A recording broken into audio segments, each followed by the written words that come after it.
وسلم تسليما كثيرا كثيرا. أما بعد فأعوذ بالله من الشيطان الرجيم. بسم الله الرحمن الرحيم.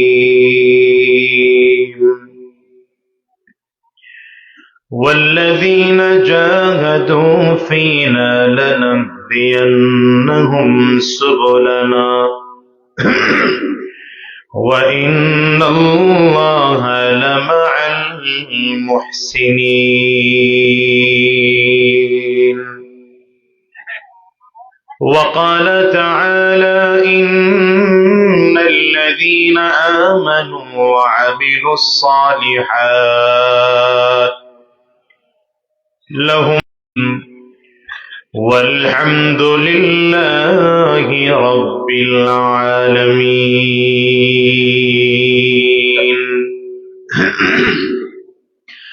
سبحانك لا علم لنا إلا ما علمتنا إنك أنت العليم الحكيم. رب اشرح لي صدري ويسر لي أمري واحلل عقدة من لساني يفقه قولي. لا إله إلا الله. জবান খুলে আওয়াজ দিয়ে সকলে মিলে জোরে সোরে লা ইলাহা ইল্লাল্লাহ।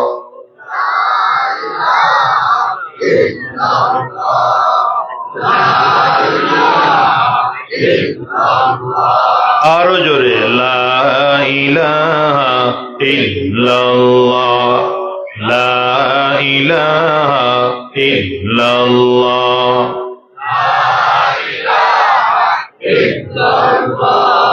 لا إله إلا الله لا إله إلا الله لا إله إلا الله لا إله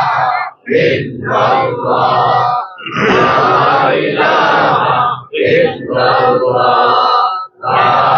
إله إلا الله لا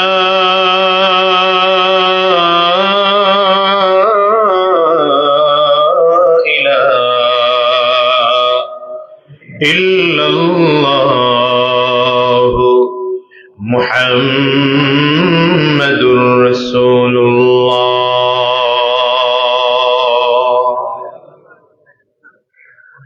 বলরামপুর মদিনাতুল উলুম কওমি মাদ্রাসার উদ্যোগে আয়োজিত আজকের 2 দিন ব্যাপী 35তম তাফসীরুল কোরআন মাহফিল। 2 দিন ব্যাপী মাহফিলের সমাপনী দিবস, সমাপনী অধিবেশন। আজকের এই মাহফিলের মুহতারাম সম্মানিত সভাপতি, মঞ্চে উপস্থিত জাতির রাহবার, জাতির সরদার সেরতাজ হযরত উলামায়ে কেরাম,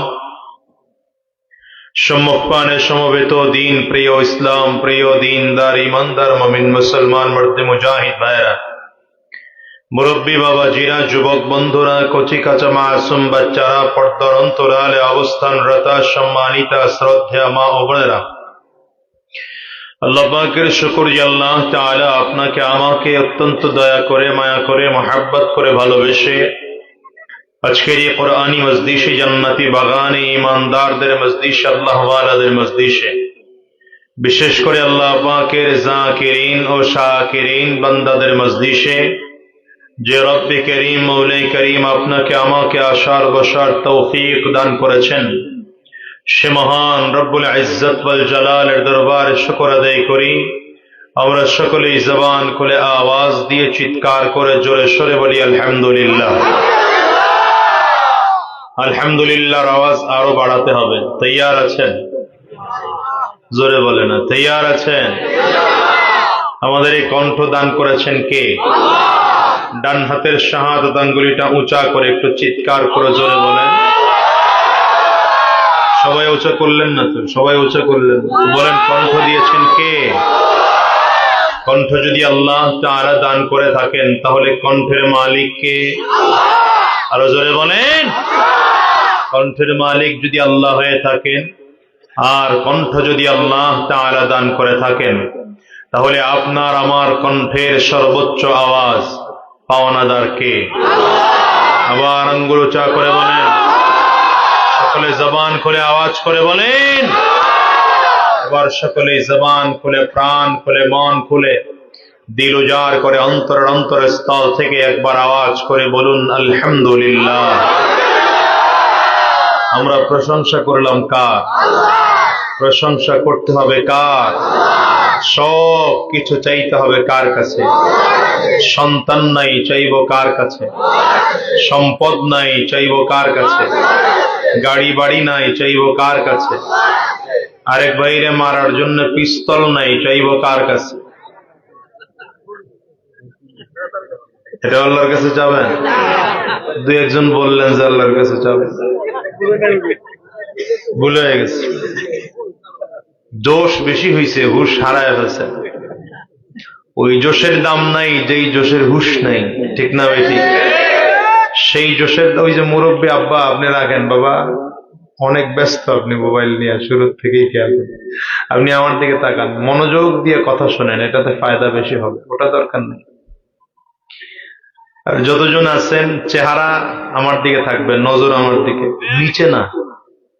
নিচে নজর দেওয়ার মধ্যে কোনো বুজুর্গি আলাদা নাই, বরঞ্চ মাহফিলে বসলে নিয়ম হলো যিনি কথা বলেন তার চেহারার দিকে তাকিয়ে কথা শোনা, এটা হলো মাহফিলে বসার আদব। ঠিক আসতে কেন? জোরে বলেন। এই তিনজন কই রওনা করলো? ওরা সামনে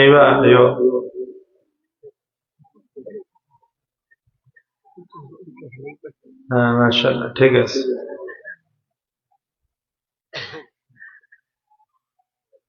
বসো। কণ্ঠের আওয়াজ এটা যত বাড়ায় রাখতে পারবেন কথা তত বেশি ভালো বলা যাবে। আবার আসতে বলে, জোরে বলেন। ইমানদারের আওয়াজই হলো একমাত্র সব থেকে উত্তম অস্ত্র, ঠিক কিনা বলেন? ওই মোবাইল টোবাইল টিপা টিপি বন্ধ লাগবে, করা যাবে না, মনোযোগ দিয়ে বসতে হবে। ইসলাম বিজয় করার জন্য মুসলমানদের বিমান, কামান, ক্ষেপণাস্ত্র, পিস্তল, বুলেট, রাইফেল, গুলি এগুলো লাগে নাই, কোনোদিন লাগবেও না। ইসলাম বিজয় করার জন্য দুইটা জিনিসের দরকার, এক হলো উত্তম ব্যবহার, দ্বিতীয় হলো ঈমানের পাওয়ার নিয়ে তাকবীরের ধ্বনি, ঠিক না? উত্তম ব্যবহার দিয়ে যারা কাফির আর মুশরিকরা আছে, এই আঙ্গুল নাড়াচাড়া করেন না, কিছু করেন না, নাড়াচাড়া করেন না, এখানে বসে আর কথা চলবে না। এখন আমি কথা একলা বলবো, আপনাদের কোনো কথাই চলবে না, আপনারা শুনবেন খালি আমার দিকে তাকায়। হ্যাঁ, এক নম্বর হচ্ছে উত্তম ব্যবহার। যারা ইসলাম জানতে চায়, ইসলাম বুঝতে চায়, এরা যখন দেখবে মুসলমানদের ব্যবহার ভালো, গোটা পৃথিবীর মধ্যে সব থেকে উত্তম ব্যবহার করে মুসলমান, তখন এরা ইসলামের প্রতি দুর্বল হয়ে কালিমা পড়ে মুসলমান হয়ে যাবে। আর দ্বিতীয় হচ্ছে, যে সকল কাফির আর মুশরিকরা ইসলাম নিয়ে কটূক্তি করে, ইসলামের ব্যাপারে চক্রান্ত করে, ষড়যন্ত্র করে, ওদের অস্ত্র লাগে না, শুধুমাত্র তাকবীরের ধ্বনির কারণে ওরা দেশ ছেড়ে লেজ গুটিয়ে পালাতে বাধ্য হয়, ঠিক না? আজকের মুসলমানদের মধ্যে সব আছে, তো প্রথম নম্বর ব্যবহার ভালো নাই, মুসলমানদের ব্যবহার নষ্ট হয়ে গেছে, মুসলমানদের আখলাক নষ্ট হয়ে গেছে। এই জন্য আখলাক যতদিন পর্যন্ত না আসবে ইসলাম বিজয় হবে না। মুসলমানদের আখলাক এখন কাফিরের থেকেও খারাপ হয়ে গেছে। এখন নামে মুসলমান আছে কিন্তু কামের কামে কিছু নাই। সুদ মুসলমান খাওয়া শুরু করেছে, ঘুষ মুসলমানের বাচ্চারা দেওয়া শুরু করছে, হারাম রাস্তায় মুসলমানেরা চলা শুরু করেছে চলতে, এমনকি বেপর্দা এটা এখন মুসলমানের নারীরা বেপর্দায় চলা শুরু করে দিয়েছে। কাফির আর মুশরিকরা যেই যেই কারণে কাফির হয়েছে, যেই যেই কারণে আল্লাহ এবং তার রাসূল ওদেরকে অপছন্দ করেন, আল্লাহ মাফ করুক, সেই সেই কাজগুলো এখন মুসলমানরা ঈমানের নাম দিয়ে, ইসলামের নাম দিয়ে এগুলো শুরু করে দিয়েছে। ঠিক না বেঠিক? এই আজকে দেখলাম তসলিমা নাসরিন ওখানে বৈশা, এখন তো সেই দেশে নাই, পালানোর সময় যেই বোরকার বিরুদ্ধে সারা জীবন বলেছে সেই বোরকা পরে পালাতে বাধ্য হয়েছে। এই কুখ্যাত কুলাঙ্গার, এই বদমাস ওর দাদার দেশে বসে বলতেছে কোথায় নাকি খুন হয়েছে, সেখানে বোরকা পরে খুনি ঢুকেছে, খুন করে আবার বোরকা পরেই বের হয়েছে। এখন সে তার স্ট্যাটাস দিয়ে ফেসবুকে বুঝাইতে চায় যদি বাংলাদেশে বোরকা না থাকতো তাইলে এই খুনিকে ধরা যাইত, বোরকা পরার কারণে এই খুনি ধরা যায় নাই। তা আমি বলবো, তোমার মতো কুলাঙ্গার যখন পালাইছিলা তখনও তুমি বোরকা পরে পালাইছিলা, যদি বোরকা না থাকতো তাইলে তুমিও বাঁচতে পারত না, এদেশের জনগণ চামড়া খুলে তোমার পিটাইত। ঠিক না?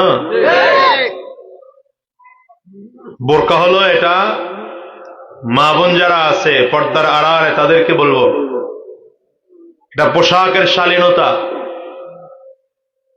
পোশাকের ভদ্রতা। বোরকা পরলে মা বোনদের ইজ্জত কমে না, বরঞ্চ বাড়ে। বলেন না? আসতে বলেন কেন? জোরে বলেন। বোরকা পরলে ইজ্জত বাড়ে, কমে না।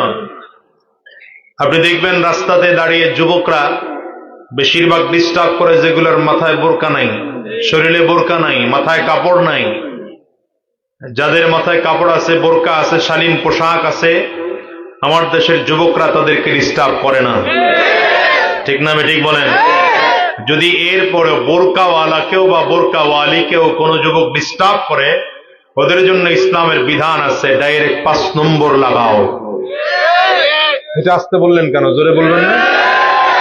সব ঠিক জোরে বলেন, এই ঠিক আসতে কেন? এই জন্যে ইসলামের বিধান এটা বড় চমৎকার। বলেন, ইসলাম বিজয় হয়েছে কয় জিনিসের মাধ্যমে? আসতে বলে কেন? হয় না, আরো জোরে। 1 নম্বর কি বললাম? বলেন না, আরো জোরে বলেন। আখলাক। মুসলমানদের আখলাক শিখতে হবে। এই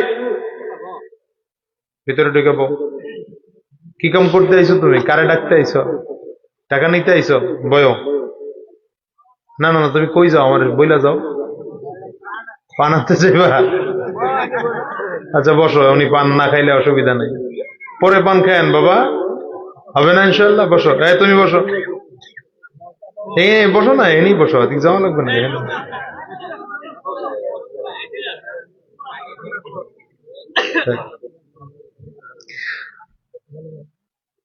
আখলাক মানুষের কত বেশি দরকার দেখেন।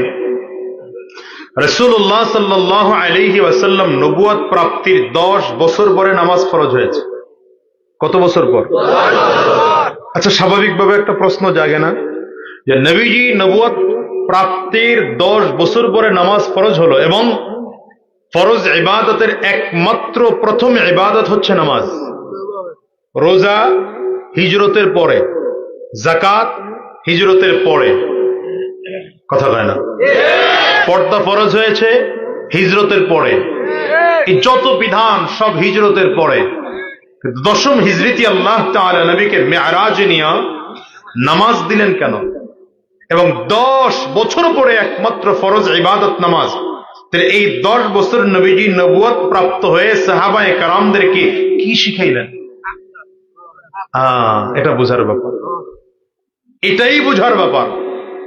এই 10টা বছর নবীজি সাহাবায়ে কেরামদেরকে রোজা শিখান নাই, নামাজ শিখান নাই, হজ শিখান নাই, যাকাত শিখান নাই। এই 10টা বছর গোটা জাতিকে নবীজি আখলাক শিখাইছেন, চরিত্রবান বানাইছেন। আর আমার নবীর হাতে হাত দিয়ে কালিমা পড়ে মুসলমান হওয়ার কারণে কাফির ও মুশরিকরা এমন ভাবে পাক্কা সাচ্চা মুসলমান হয়ে গেছে, যেই মানুষটা সমাজের সব থেকে খারাপ মানুষ, সেই মানুষটা নবীজির হাতে হাত দিয়ে কালিমা পড়ে মুসলমান হওয়ার কারণে সব থেকে ভালো মানুষ হয়ে গেছে। যুবক একটা নবীজির হাতে হাত দিয়ে কালিমা পড়ে মুসলমান হয়ে বাড়িতে রওনা করল। কোন যুবক? এলাকার সব থেকে সন্ত্রাস, এমন কোন গুনাহ নাই এই যুবক করে নাই।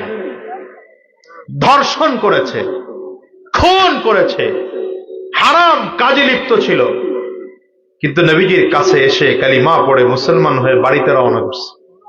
খেয়াল করেন, সন্ধ্যা হয়ে যাচ্ছে, রাস্তার পাশে দিয়ে একজন যুবতী হেঁটে যায়। যুবতী দেখে তো যুবকরে চিনে ফেলছে, এই যুবক তো সমাজের সব থেকে চরিত্রহীন যুবক। মেয়েটা অস্থির হয়ে গেছে, করবে কি, যাবে কোথায়, পালাবে কই। একবার এক গাছের নিচে যায়, আবার পাহাড়ের পাথরের নিচে যায়, বিভিন্ন জায়গায় লুকানোর চেষ্টা করতেছে। যুবক দূর থেকে দাঁড়ায় ডাক দিছে, বোন টেনশন করো না, আমি আগের সেই যুবক নাই, আমি মুহাম্মদুর রাসূলুল্লাহর হাতে হাত দিয়ে কালিমা পড়ে মুসলমান হয়ে গেছি। এতদিন আমি যদিও সমাজের সব থেকে ঘৃণিত মানুষ ছিলাম, তো আজকে নবীজির হাতে হাত দিয়ে কালিমা পড়ে মুসলমান হওয়ার কারণে আজকে আমি তোমাকে নিরাপত্তার সাথে নিরাপদভাবে বাড়িতে পৌঁছায় দেওয়ার দায়িত্ব নিয়ে নিলাম। এটার নাম ইসলাম।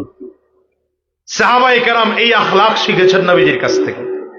এই জন্য দেখেন না, নবীজি ইন্তেকালের পরে আবু বকর সিদ্দিক রাদিয়াল্লাহু আনহু 2 বছরের বেশি ছিলেন রাষ্ট্রপ্রধান, খলিফাতুল মুসলিমিন, আমিরুল মুমিনিন, গভর্নমেন্ট অফ মদিনার প্রেসিডেন্ট ছিলেন। হযরত আবু বকর সিদ্দিক ইন্তেকালের পরে ওমর ফারুক রাদিয়াল্লাহু আনহু তিনি ছিলেন 10 বছর। কত কয় না? কত বছর? 10 বছর খলিফাতুল মুসলিমিন ছিলেন, আমিরুল মুমিনিন ছিলেন। বলেন তো, একটা দুর্নীতির মামলা আছে? কথা বলেন না কেন? চাঁদাবাজির মামলা আছে, পরের হক নষ্ট করার মামলা আছে, দেশের সম্পদ বিদেশ পাচার করার মামলা সাহাবীদের সম্পর্কে আছে। তারা রাষ্ট্রপ্রধান ছিলেন না? তা আমক ওই দেশের রাষ্ট্রপ্রধান যারা অল্প কয়েকদিন ক্ষমতায় ছিল, কথা কন না কেন? আমরা খুব বিশ্বাস করে 2008-এ নিয়ে ক্ষমতায় বসাইছিলাম যে ঠিক আছে বসে, ক্ষমতা বৈশা এখন আর চেয়ার ছাড়ে না। কথা কন না কেন? কথা ক্ষমতায় বসে এখন আর, একবার বসছে তো দ্বিতীয়বার চিন্তা করে জনগণ ভোট দিলে দিক, না দিলে না দিক, আমার নিজস্ব কিছু কর্মী বাহিনী আছে, এদেরকে দিয়ে জনগণের ভোট আইনা দেওয়াইয়া এরপরে আবার ক্ষমতায়। কি কথা কন না কেন? 5 বছর আগে মুরব্বী মারা গেছে, হের ভোটও দেওয়া হয়েছে দেশে। আপনাদের এই এলাকায় হয় নাই? হ্যাঁ, খুব মনোযোগ দিয়ে কথা বুঝেন। কারো বিরুদ্ধে বলার জন্য আসি নাই, কিন্তু কথা কি বুঝাইতে চাই এটা বোঝার চেষ্টা করে। চাচি ভোট কেন্দ্রের বারান্দায় বারান্দায় ঘুরে, মুরব্বীর সামনে দাঁড়ায়, মুরব্বী মহিলার সামনে দাঁড়ায় যুবক একজন বলে, চাচি ভোট কেন্দ্রে গিয়ে লাভ নাই। কেন? বলে ভোট আপনারটাও দেওয়া হয়েছে, চাচারটাও দেওয়া হয়ে গেছে। চাচি বারান্দায় দাঁড়ায় দাঁড়ায় কান্না করে, কেন রে বাবা, তোর চাচা যে কবর থেকে উঠে আইসা ভোটটা দিয়ে আবার কবরে গিয়ে শুইল, আমার তো একটু জানাইতে পারতি, জানাইলে তো স্বামীর সাথে দেখা হইতো। 5 বছর আগে স্বামী মারা গেল।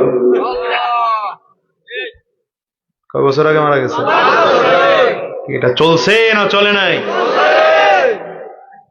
আসলেন ক্ষমতায়, আবার আসলেন, শেষবারে তো কয় এবার পুলিশ লাগবে না, আর্মি লাগবে না, বিডিআর লাগবে না, কিচ্ছু লাগবে না, শুধু ডিসিরা ঘোষণা করে দিবে অমুক এমপি, অমুক এমপি, অমুক এমপি, অমুক এমপি, বাস আমরাই। লোকগুলো কথা কয় না, দেখছেন? হ্যাঁ, এমন করে ক্ষমতায় থেকে আপনি জানেন কি পরিমাণ টাকা পাচার হয়েছে? এই বাংলাদেশ থেকে ২৮০০ কোটি টাকা পাচার হয়েছে। কি বুঝলেন? ২৮,০০০ কোটি, ২৮০০ কোটি না, ২৮,০০০ কোটি। হ্যাঁ, ভুল বললাম তাহলে? ২৮ এতক্ষণ পরে। এর কারণ হলো বাংলাদেশের রিজার্ভ ফান্ডে যেই পরিমাণ টাকা আছে এর থেকে দ্বিগুণ ৩ গুণ টাকা শুধু পাচার হয়েছে। ২৮ লক্ষ কোটি, এটা ঠিক আছে, আমি ভুল বলছি। ২৮ লক্ষ কোটি টাকা পাচার হয়েছে। সুবহানাল্লাহ কইবেন, আর কি কইবেন? কি কন?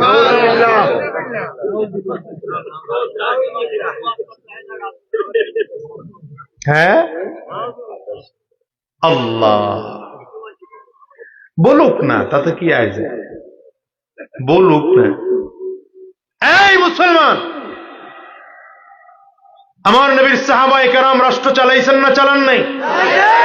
দুর্নীতির মামলা আছে, চাঁদাবাজির মামলা আছে, অর্থ পাচারের মামলা আছে।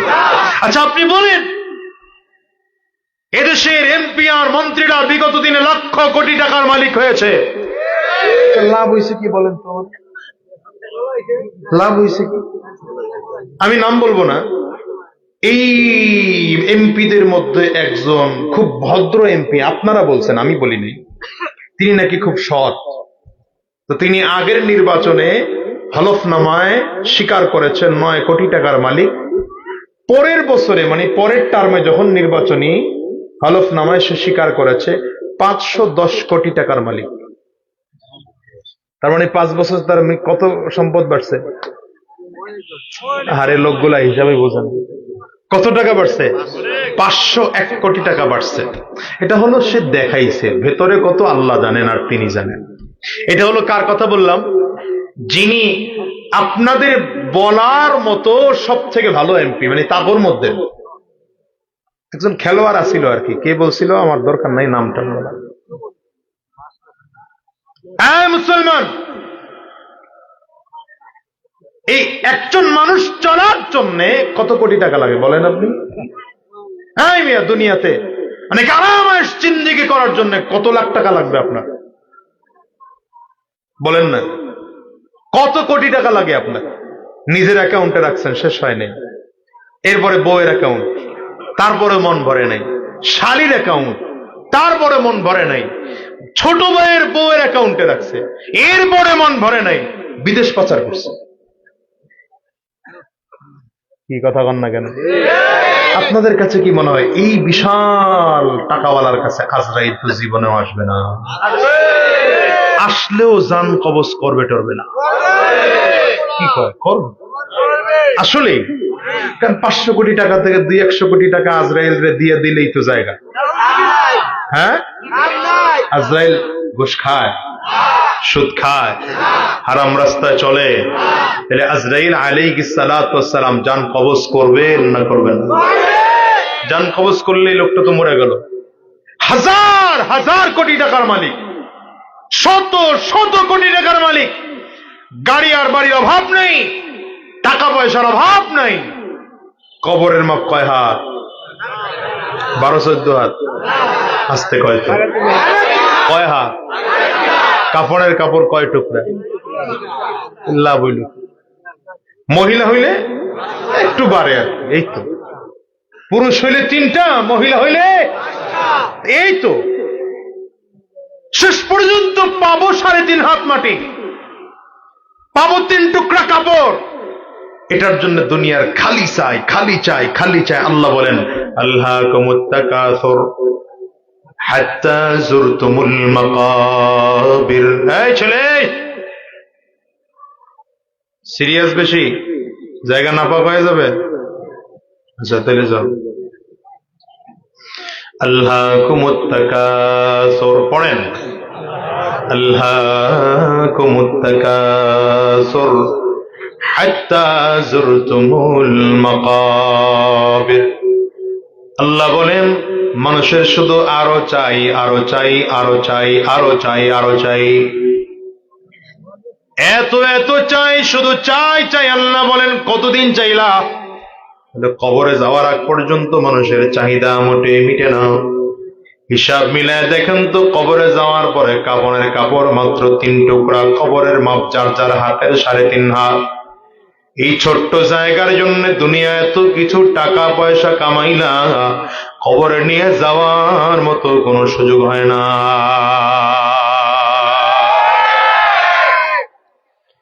এত টাকা কামাই করার পরে যদি দুনিয়ায় থাকতে পারতা তাইলেও তো ভালো ছিল বাবা। এই দুনিয়ায় থাকার জন্য ফিরআউন, নমরুদ, কারুন, সাদ্দাত, হামান, আবু জাহাল, আবু লাহাব, উতবা, সায়বা কেউ তো দুনিয়ায় কম কষ্ট করে নাই, অনেক বেশি চেষ্টা করেছে, থাকতে পারলো? বলেন না থাকতে পেরেছে? এই অল্প কিছুদিন আগে জমিন থেকে বিদায় হয়ে গেল আমেরিকার মাইকেল জ্যাকসন। পপ সিঙ্গার ছিল, যুবকরা তাদেরকে খুব ভালো করেই চিনে। অনেক বড় নাম করা গায়ক ছিল, টাকা পয়সারও কোনো অভাব তার ছিল না। তার মনের একটা স্বপ্ন ছিল, আমি 150 বছর দুনিয়াতে বেঁচে থাকতে চাই। মানুষ কেন বুড়া হয় সেটা রিসার্চ করার চেষ্টা করেছে। যেই যেই খাবার খাইলে মানুষের শক্তি নষ্ট হয় এমন খাবার সে খাইত না। এমনকি কারোর সাথে মুসাফা করতে গেলে খালি হাতে মুসাফা করতো না, কারণ খালি হাতে যদি মুসাফা করি তাহলে কারো জীবাণু আমার শরীরে এসে যেতে পারে। এই জন্য হাতের মধ্যে আলাদা গ্লোভস পরে, হ্যান্ড গ্লোভস পরে এরপরে দেখা সাক্ষাৎ করতো, মুসাফা করতো, মানে তাদের বাসায় হ্যান্ডশেক করতো। সব সময়ের জন্য ডাক্তার তার সাথে বেতন দিয়ে রাখতো, যে কোনো খাবার খাওয়ার আগে পরীক্ষা নিরীক্ষা করে। ডাক্তার যদি বলতো খাবার খাওয়া যায় তাইলে সে খাবার খাইতো। চুল কাটার আগে আগে পরীক্ষা নিরীক্ষা করতো চুল কাটানো যাবে কিনা। নখ কাটার আগে পরীক্ষা নিরীক্ষা করতো কোন মেশিন দিয়ে নখ কাটাবো। এমন করে করে বিশাল আয়োজন ব্যবস্থাপনা করেছে, কিন্তু মাত্র 50 বছর বয়সেই জমিন থেকে বিদায়। আল্লাহ বুঝাইলেন দুনিয়ার মানুষ দুনিয়াতে কতদিন বেঁচে থাকবে এটা হায়াত কন্ট্রোল করার মালিক তুমি নয়, হায়াত কন্ট্রোল করি আমি আল্লাহ। বলেন কে? আঙ্গুল উঁচা করে চিল্লা বলো, হায়াত কন্ট্রোল করেন কে? আমরা দুনিয়ার কেউ হায়াত কন্ট্রোল করতে পারি না। এই জন্য তো পয়গম্বর সুলাইমান আলাইহিস সালাতু ওয়াস সালাম, আজরাইল তার সামনে এসে হাজির হয়ে গেলেন, পয়গম্বর এখনই আপনার জান কবজ করার জন্য আল্লাহ আমাকে নির্দেশ দিয়েছেন। পয়গম্বর সুলাইমান আলাইহিস সালাতু ওয়াস সালাম বলেন, আমি মরব তাতে কোনো অসুবিধা নাই, জান কবজ করে নিলেও আমার কোনো বাধা নাই, কিন্তু আল্লাহ তাআলা আমাকে একটা দায়িত্ব দিয়েছেন বাইতুল মাকদিস নির্মাণ করার জন্য। এই মসজিদ পুরোটা নির্মাণ না করে যদি জমিন থেকে বিদায় হয়ে যায় নিজের কাছে খারাপ লাগবে, অন্তত এতটুকু সময় আমার দাও। আজরাইল বলেন, পয়গম্বর এতটুকু সময় আল্লাহ তাআলার কাছ থেকে নেওয়ার মতো অধিকার দুনিয়ার কারো নাই, তবে আল্লাহর কাছে একটু আলাপ করা যায়। আপনারে আল্লাহ যেহেতু দায়িত্ব দিয়েছেন বাইতুল মাকদিস নির্মাণ করার জন্য, আপনি মরলে কেমনে বাইতুল মাকদিস নির্মাণ হবে? পয়গম্বর সুলাইমান আলাইহিস সালাতু ওয়াস সালাম বলেন, আল্লাহ জিন জাতি বড় দুষ্ট জাতি, এরা দুনিয়ার কারো কথা শোনে না। আমি পয়গম্বর সুলাইমানকে আপনি মুআজিজা দিয়েছেন, এজন্য তারা আমার কথা শুনে। আল্লাহ তাআলা পয়গম্বর সুলাইমান আলাইহিস সালামকে কিছু স্পেশাল মুআজিজা দিয়েছিলেন। জিনদের দিকে যখন তিনি তাকাইতেন মাথার চুলগুলো কাটার মতো সোজা হয়ে যেত, দাড়িগুলো কাটার মতো সোজা হয়ে যেত, চেহারাটা লাল হয়ে যেত, চক্ষু দুইটা আগুনের ফুলকির মতো হয়ে যেত। এই অবস্থা দেখলে জিন জাতি দুষ্টমি করতো না, অটোমেটিক সোজা হয়ে যেত। পয়গম্বর সুলাইমান আলাইহিস সালাম ডেকে বলেন, আল্লাহ আমি যদি জমিন থেকে বিদায় হয়ে যাই, জিন জাতি কারো কথা শুনবে না, মসজিদ নির্মাণ কমপ্লিট হবে না। আল্লাহ জিবরিল রে জানায়া দিলেন, আমার সুলাইমানের কাছে গিয়া বলো, ইদা জাআ আজালুহুম লা ইস্তাখিরুনা সাআতান ওয়া লা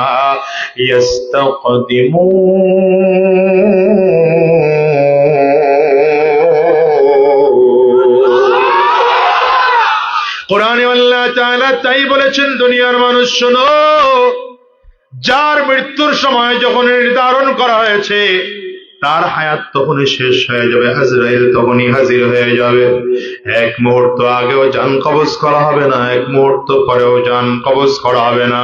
তাইলে সুলাইমান আলাইহিস সালাতু ওয়াস সালামের জন্য নিয়ম ভিন্ন নয়। তবে আল্লাহ তাআলা বললেন, ঠিকই জান কবজ করা হবে, তবে তাকে জানায়া দাও, জান যদিও কবজ করা হবে কিন্তু আকৃতি নষ্ট করা হবে না। লাঠির মধ্যে যেমন করে দাঁড়ায় ভর করে আছে, মসজিদ কমপ্লিট হওয়ার আগ পর্যন্ত পয়গম্বর সুলাইমানের লাশ জমিনে পড়বে না। আজরাইল আলাইহিস সালাতু ওয়াস সালাম ওই অবস্থায় জান কবজ করে নিয়ে চলে গেলেন, কিন্তু লাঠির মধ্যে ভর করে পয়গম্বর সুলাইমান দাঁড়ায় আছে, চেহারা আকৃতি অমনিয়া। জিনরা মনে করেছে এখনো তো পয়গম্বর সুলাইমান জীবিত আছেন, কারণ মাথার চুলগুলো এখনো কাটার মতো সোজা হয়ে আছে, দাড়িগুলো কাটার মতো করে সোজা হয়ে আছে, চক্ষু দুইটার থেকে মনে হয় যেন আগুনের ফলকি বের হইতেছে। ওই আকৃতি রেখে আল্লাহ তাআলা লাঠির মধ্যে ভর করে আজরাইল আলাইহিস সালাতু ওয়াস সালামকে জান কবজ করতে বললেন। জান কবজ করা হয়ে গেল, জিনরা কাজ করতেছে।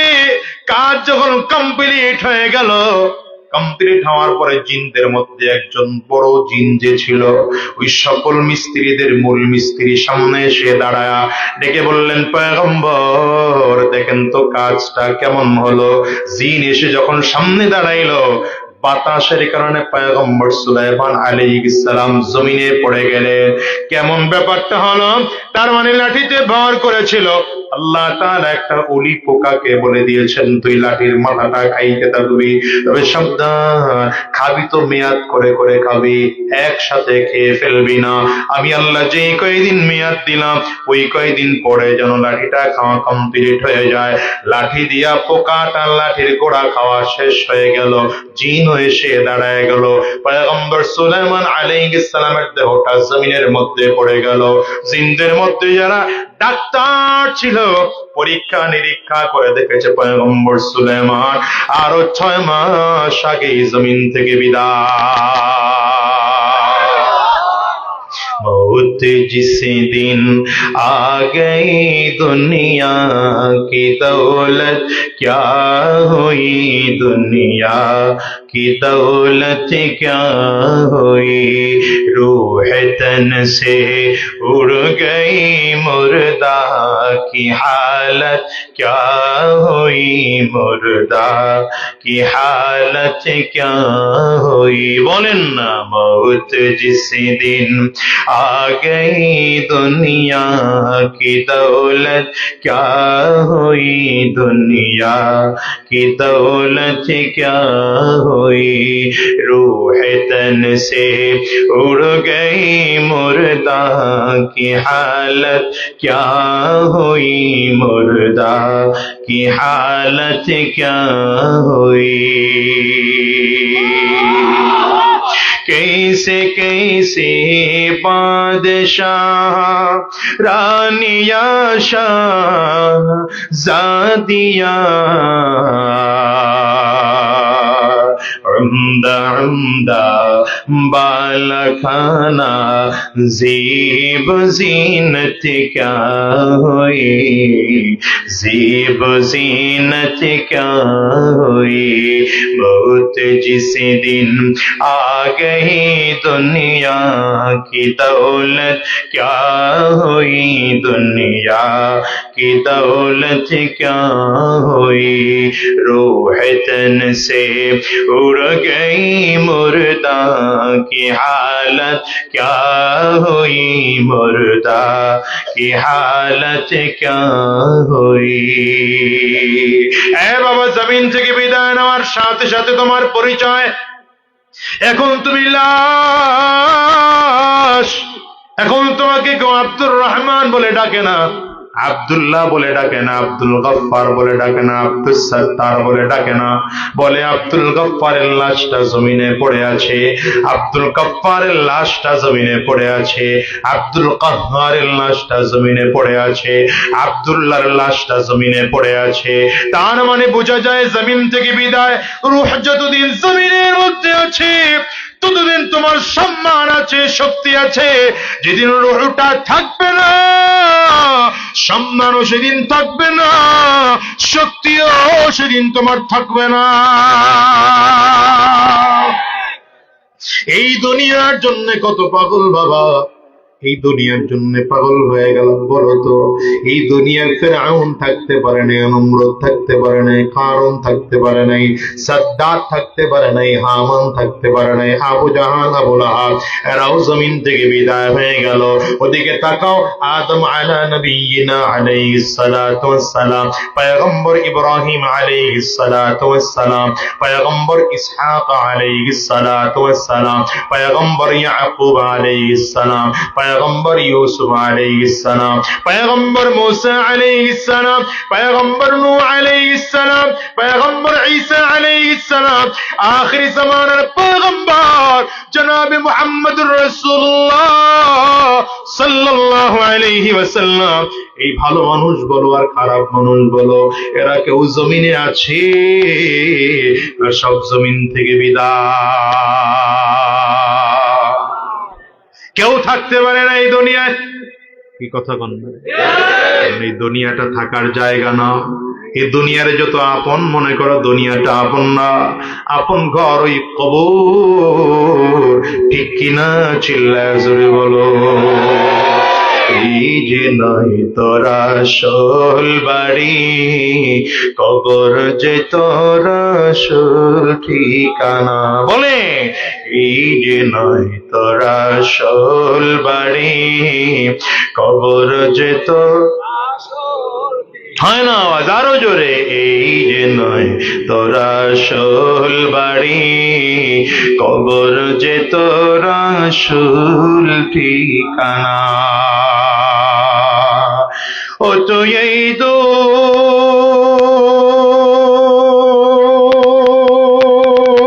দুনিয়ার মায়া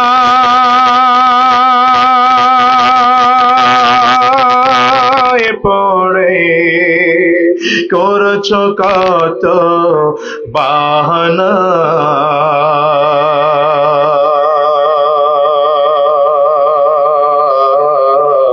এই যে নয় তোরা আসল বাড়ি কবর যে তোরা আসল ঠিকানা জবান খুলে বলো এই যে নয় তোরা আসল বাড়ি কবর যে তোর কষ্ট হয় অসুবিধা হয় পূর্বপুরুষ সবই গেল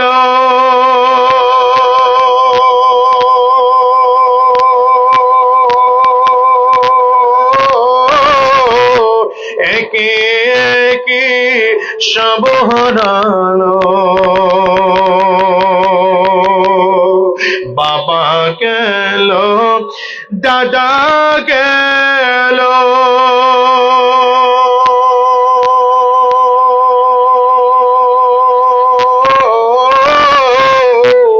একে একে সব হারালো তবু কি তোর হইবে না হুঁশ তবু কি তোর হইবে না হুঁশ শুনবি না তুই কারো মানা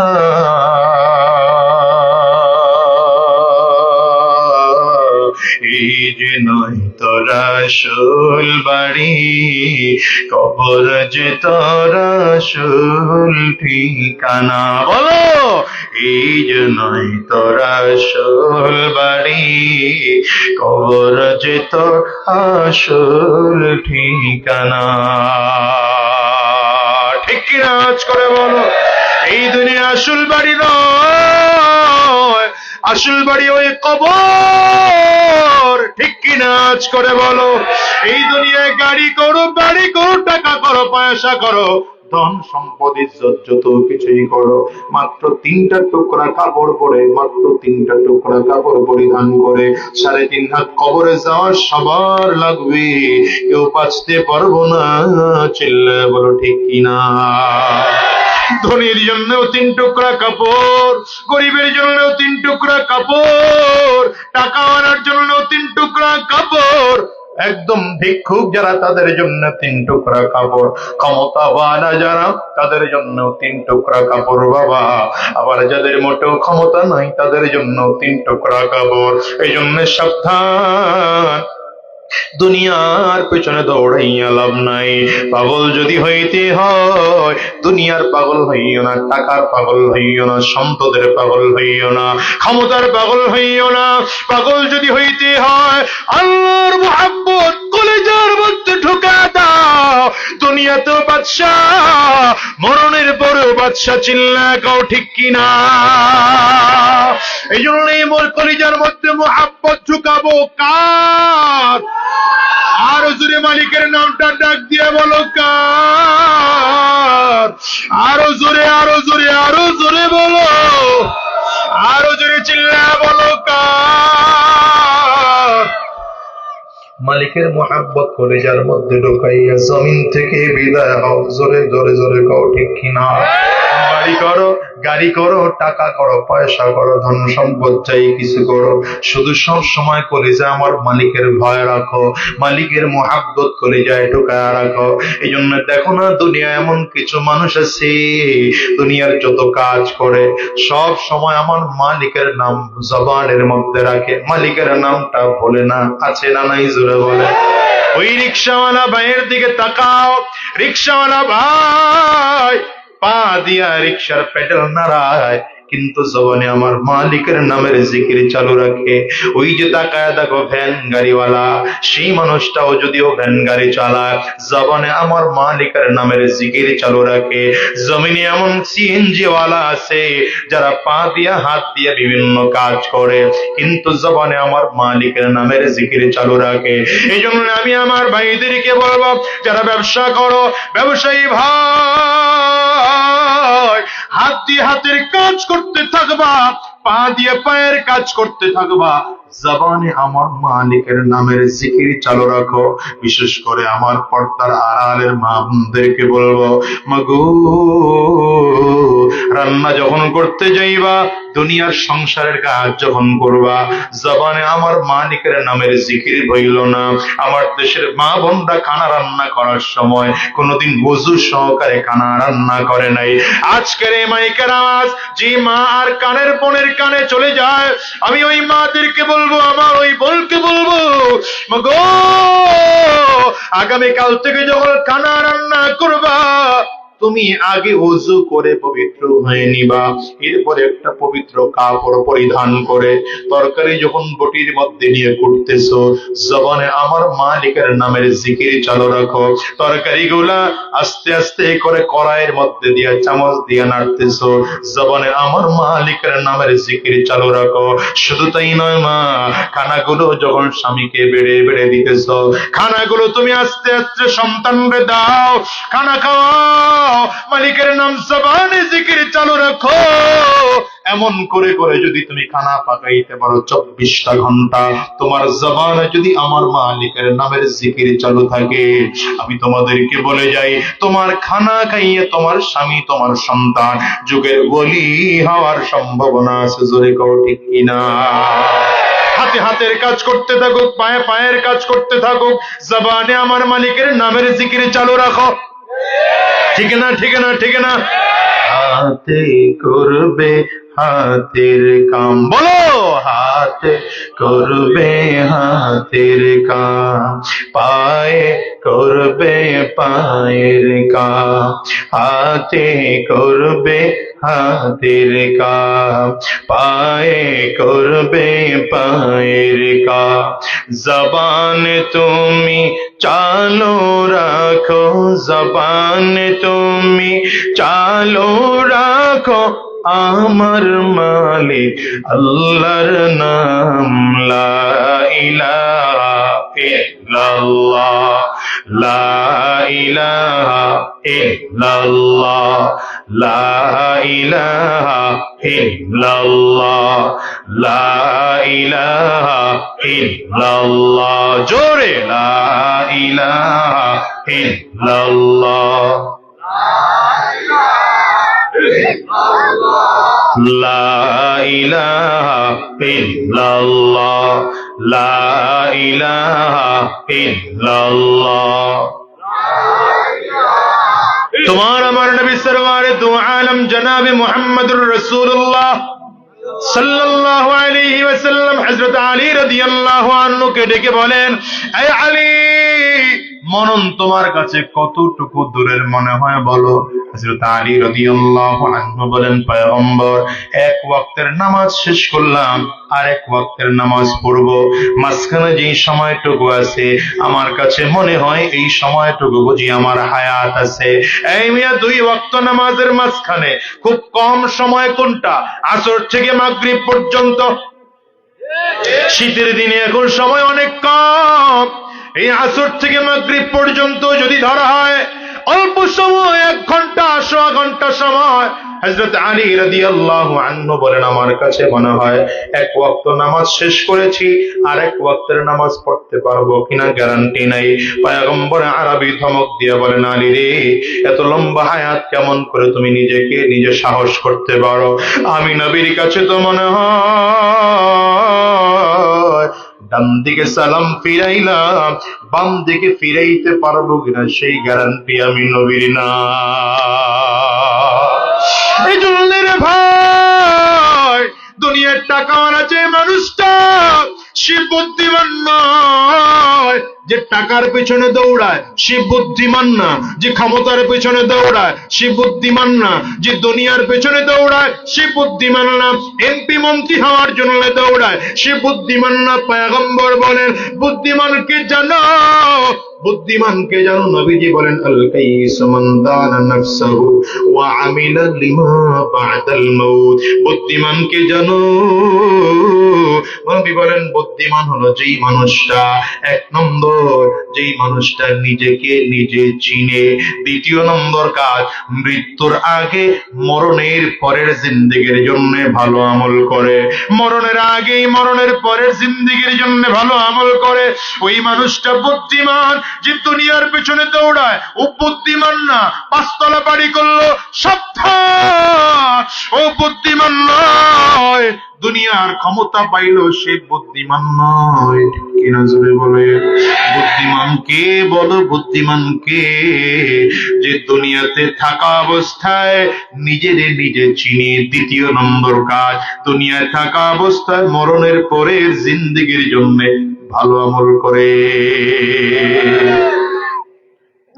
এই জন্য দুনিয়া অনেক পাগল আছে যাদেরকে আমরা সাধারণ চোখে পাগল দেখি, কিন্তু আসলে এরা পাগল নয়, এরা আমার মালিকের বড় আশিক। এর মধ্যে একজন ছিলেন বাহলুল নামের এক পাগল। বাদশাহ হারুনুর রশিদ রাহমাতুল্লাহি আলাইহির জামানায় এই পাগলের কাম ছিল অধিকাংশ সময় কবরস্থানের মধ্যে গিয়ে পড়ে থাকতেন। কষ্ট হয় আপনাদের? অসুবিধা হয়?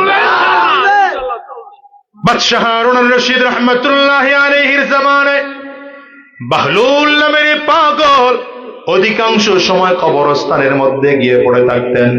একবার বাদশাহ কবরের পাশে দিয়ে হেঁটে যায়, তাকায় দেখে বাহলুল নামের পাগলটা কবরের মধ্যে বসে আছে।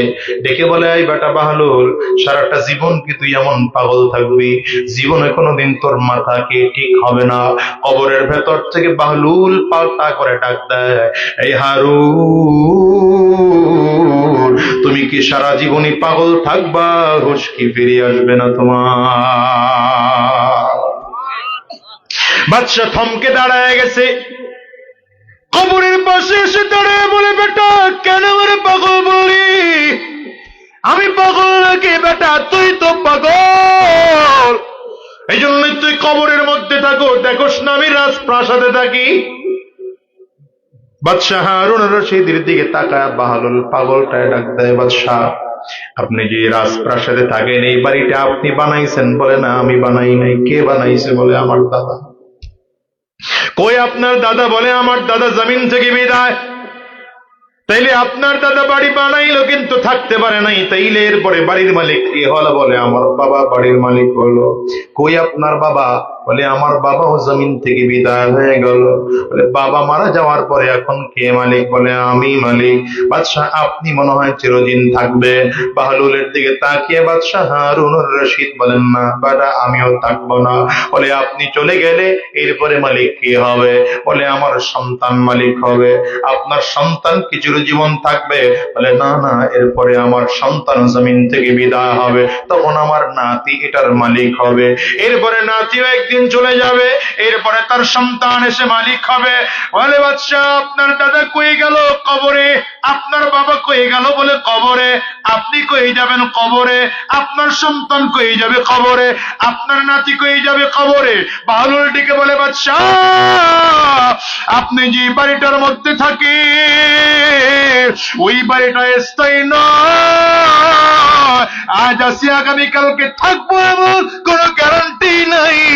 আমি যে কবরের মধ্যে আছি এখানে আপনিও মারা যাওয়ার পরে এখানে আসবেন, এটাই হলো স্থায়ী ঘর। এই জন্য আমি আগে আমার স্থায়ী ঘরের মধ্যে এসে বসে আছি, তাইলে আপনি অস্থায়ী ঘরের মধ্যে আছেন। এখন বলেন বাদশাহ আমি পাগল না আপনি পাগল? বাদশার ভেতরে হৃদয় জাগ্রত হইছে, চোখ দিয়ে পানি বের হইতে আরম্ভ করেছে। কবর থেকে টান দিয়ে বালুরে উঠাইয়া বুকের সাথে লাগায়া চোখের পানি ফেলে ফেলে কান্না শুরু করেছে। আর বলে, তুই তো পাগল না?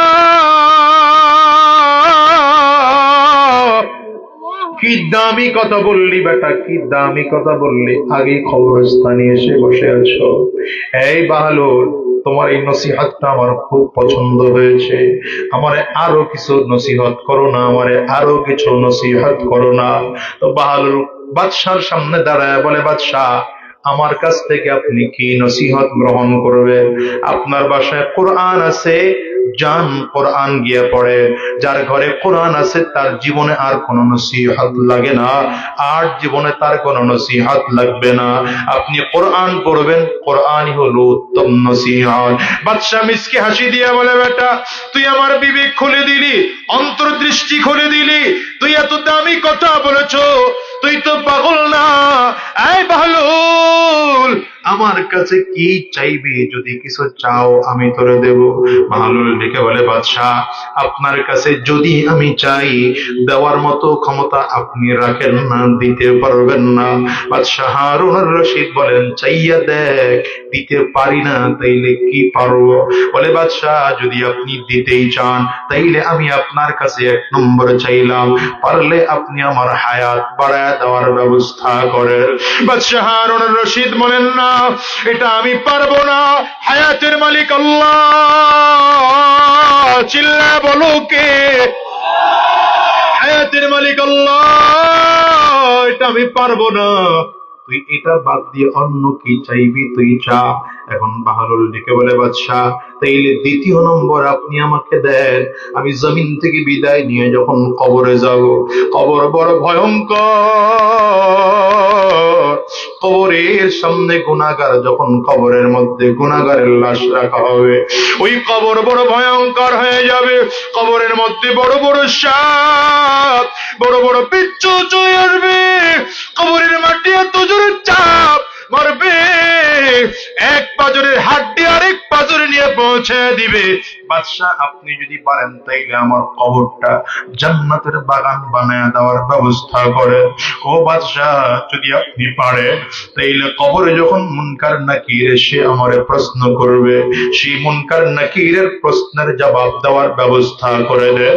কারণ আমি বাহলুল, আমার মনে বড় ভয়, আমি মুনকার নাকিরের প্রশ্নের জবাব দিতে পারবো না। মুনকার নাকির এসে যদি প্রশ্ন করে আমার রব্বুকা, আমি কেমনে জবাব দেব আমার রব আল্লাহ? আমার বড় ভয় হয়। আমার কাছে এসে যদি প্রশ্ন করে ওমা দীনুকা, আমি যদি জবাব দিতে না পারি দীনি আল ইসলাম, তাইলে আমার জাহান্নাম ছাড়া আর উপায় হবে না।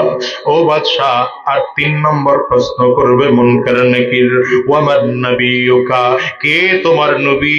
আমি যদি সেদিন জবাব দিতে না পারি, বানরের চোখ দিয়ে পানিগুলো বের হয় আর ডেকে বলে, বাদশাহ যদি আপনি পারেন মুনকার নাকিরের প্রশ্নের জবাবের একটু ব্যবস্থা আপনি করে দেন।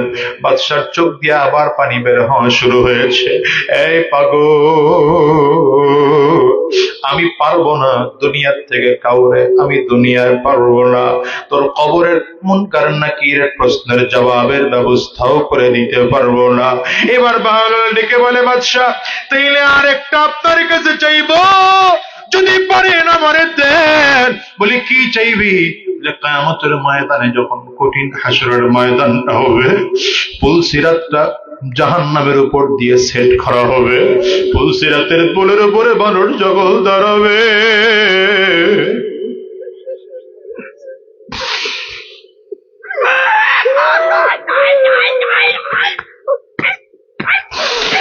গুনাহগার তাকাইয়া দেখবে পুলসিরাতের পুলটা চুলের চেয়েও চিকন আর হীরার চেয়েও ধার। গুনাহগার যখন পুলসিরাতের পুলের উপরে পাড়া দিবে, টাস টাস করে কেটে জমিনের মধ্যে পড়ে যাবে। গুনাহগার যখন পা দিয়ে পাড়া দিবে, পাটা কেটে জাহান্নামের মধ্যে পড়ে যাবে। আর পা কেটে গেলে 2 পায়ের মাঝখান দিয়ে ধরে রাখার চেষ্টা করবে, লম্বা লম্বি কেটে যাবে। হাত দিয়ে জাহান্নামের পুলসিরাতের পুল ধরে রাখার চেষ্টা করবে, হাতটাও কেটে জাহান্নামের মধ্যে পড়ে যাবে। হাদিসে আসছে এবার মুখের দাঁত দিয়া কামড় দিয়া পুলসিরাত পার হওয়ার চেষ্টা করবে, দাঁতটাও কেটে জাহান্নামের মধ্যে পড়ে যাবে। আল্লাহু আকবার! জাহান্নামের মধ্যে যখন পড়ে যাবে, গুনাহগারের লাশটা জাহান্নাম নিয়া সন্তুষ্ট হতে পারবে না। হাসরের ময়দানের দিকে জাহান্নামের আগুন, জাহান্নাম সামনের দিকে আগাবে আর বারবার ডেকে বলবে, হাল মিন মাসির, আমারে আরো দাও, আরো দাও, আরো দাও, আরো জাহান্নামী দাও। 1 জন 2 জন জাহান্নামী দিয়ে জাহান্নামের পেট ভরবে না। সর্বশেষ আল্লাহ তাআলা তার কুদরতি পাটা আগায়া দিবে, জাহান্নামী এবার পেছনের দিকে যেতে আরম্ভ করবে। ও দুনিয়ার মুসলমান, বাহলুল এবার ডেকে বলে, বাদশাহ যদি আপনি আমারে কিছু দিতেই চান, পারলে আমাকে কিয়ামতের ময়দানে পুলসিরাত পার হওয়ার ব্যবস্থা করে দেন। বাদশার চোখ দিয়ে পানি বের হয় আর ডেকে বলে, বাহলুল এই তুই তো পাগল না, আমি কেমনে তোরে বুঝাবো? দুনিয়া থেকে যখন বিদায় হয়ে কবরে যাইবি, আমি তোরে কবরে সহযোগিতা করতে পারবো না, মিজানের পাল্লায়ও তোরে সহযোগিতা করতে পারবো না, হাসরের ময়দানেও তোরে সহযোগিতা করতে পারবো না, পুলসিরাতেও তোরে সহযোগিতা করতে পারবো না। বাহলুল ডেকে বলে, বাদশাহ তাইলে আমি কবরে আছি, আমার কবরেই থাকতে দে। এখানে থেকে দেখি আমি আমার মালিকের কাছে কান্না করি আর বলি, মালিক ওই অন্ধকার কবরে মরণের পরে কেমনে থাকবো? দুনিয়ার বাজান, দুনিয়ায় কত বাড়ি, কত গাড়ি, কত টাকা, কত পয়সা, তুমি নিজেই জানো। সন্তানটা তোমার পাশের রুমে ঘুমায়, তোমার বিবি বাচ্চা সব ঘুমায়, কিন্তু হঠাৎ করে ঘরের বাতি বন্ধ হয়ে গেলে একা একা ভয় লাগে। কখনো কি খেয়াল করে দেখছো এত ঘরে ঘর ভর্তি মানুষ, এরপর রুমের মধ্যে একা একা থাকতে ভয় লাগে? কখনো কি চিন্তা করছো এই ভাটজারের নিচে বাগানের কিনারায় আল্লাহ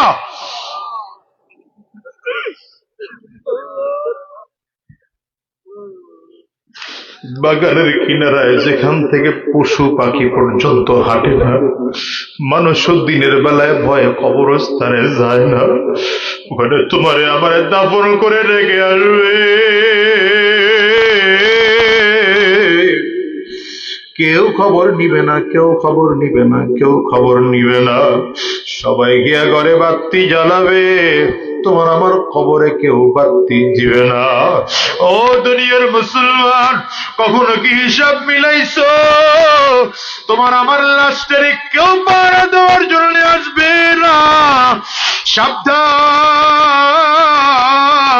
যে বিবির সাথে এত মজার মজার আলাপ করেছো, এত জীবন ধ্বংস করেছো, যে বিবির এত এত আদর করছো, এত মহাব্বত করছো, সেই বিবিকে যদি বলা হয় স্বামীর লাশটা একটা রাত পাহারা দাও, না বিবি এক রাত ও স্বামীর লাশ পাহারা দেওয়ার সাহস হবে না। স্বামীকে যদি বলা হয় বিবির লাশটা পাহারা দাও, বিবির সাহস নাই স্বামীর লাশটা একটা রাত বসে পাহারা দিবে, বরঞ্চ সন্তানদেরকে বলবে তোর বাবার লাশটা ঘর থেকে বের কর, ভয় লাগে। এ দুনিয়াদার যুবক, দুনিয়াদার বাবারা, দুনিয়া নিয়ে পাগল, কোন দুনিয়া নিয়ে পাগল হয়ে গেল বলো? এই দুনিয়ার জন্য এত কিছু করলা, এগুলো কোনো কিছুই নিয়ে কবরে যাওয়া যাবে না, একা একা একা একা কবরে যাওয়া লাগবে। এই জন্য পয়গম্বর নিজেই বলেন আল কাইসু মান দানা নাফসাহু ওয়া আমিলা লিমা বাদাল মাউত। বুদ্ধিমান ওই মানুষটা যে নিজেকে নিজে চিনে আর মৃত্যুর পরের জিন্দেগির জন্য ভালো আমল করে। দুনিয়ার মুসলমান, গুনাহগারকে যখন কবরের মধ্যে রাখা হবে, গুনাহগার তাকাইয়া তাকাইয়া দেখবে কবরের মধ্যে লম্বা লম্বা সাপ, বড় বড় বিচ্ছু দেখা যায়, জাহান্নামে আগুন ধাও ধাও করতেছে। গুনাহগারের লাশটাকে যখন কবরের মধ্যে রাখা হবে, গুনাহগারের লাশটারে কবরে রাখার সাথে সাথে কবর বারবার ডাকে, এই গুনাহগার ভালো আমল নিয়ে আমার কাছে আয়।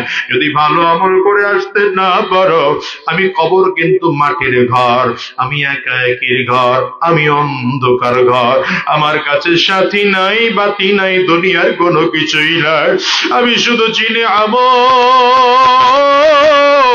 ভালো আমল করে যদি আসতে পারো, আমি কবর ভালো আচরণ করব, আর যদি ভালো আমল করে আসতে না পারো, ওরে কপাল পরার দল, আমি কবরের মাটি, আমার ডানে মাটি, বামে মাটি, সামনেও মাটি, পেছনে মাটি, উপরেও মাটি, নিচেও মাটি, আমি কবর দুই দিকের মাটিগুলো একত্রিত হইয়া এত জোরে চাপ মারব, গুনাহগারের লাশের এক পাজরের হাড্ডি আর এক পাজরে নিয়ে পৌঁছাইয়ে দেব। এই জন্য অনুরোধ করে যেই বাজান, দুনিয়ার রং তামাশায় পড়ে মালিককে বলে যাইও না, বরং আমি আয়াতে কারিমা তিলাওয়াত করেছি। আল্লাহ বলেন ইন্নাল্লাযীনা আমানু ওয়া আমিলুস সালিহাত লাহুম জান্নাতুন তাজরি মিন তাহতিহাল আনহার যালিকাল ফাওজুল কাবীর। আমার আল্লাহ বলেন দুই গুণে যদি গুণান্বিত হইতে পারো, এক নম্বরে যদি ঈমান আনতে পারো, দ্বিতীয় নম্বর যদি নেক আমল অর্জন করতে পারো, তাইলে আমার আল্লাহ বলেন আমি তোমার জান্নাত দেব, এমন জান্নাত দেব যেই জান্নাতের নিচ দিয়ে দুধের নদী বয়ে যাবে, যেই জান্নাতের নিচ দিয়ে শরাবের নদী বয়ে যাবে, যেই জান্নাতের নিচ দিয়ে মধুর নদী বয়ে যাবে, যেই জান্নাতের নিচে দিয়া মিষ্টি পানির নদী বয়ে যাবে। সাবধান, দুনিয়ার বাড়ি গাড়ির পেছনে পড়িও না বাবা, দুনিয়ার টাকা পয়সার পেছনে পড়িও না, দুনিয়ার ক্ষমতার পেছনে পড়িও না। এই দুনিয়াটা পুরোটা ধোঁকা, ধোঁকা। দুনিয়ার জন্য যত কিছু করো, এই দুনিয়া তোমার আমারে পর করে দিবে। এই জন্য অনুরোধ করে গেলাম আজকের এই মাহফিল থেকে ওয়াদা করে বের হও, হারাম রাস্তায় আর চলবো না, শয়তানি রাস্তায় আর কদম বাড়াবো না, শয়তানি রাস্তায় চলবো না। যতদিন আল্লাহর এই জমিনে থাকবো, আমার মালিকের গোলামি করব, আল্লাহর হুকুমের বাইরে, নবীজির সুন্নাহর বাইরে আর কদম নাড়াবো না। কারা কারা ওয়াদা করতে পারো বাজার? দুইটা হাত উঁচা করে আল্লাহকে দেখাও, আওয়াজ দিয়ে চিৎকার করে জোরে ডাক দাও আল্লাহ, আরো জোরে আল্লাহ, চিল্লায়া বলো না আল্লাহ। চোখের পানি ফেলে কান্না করো।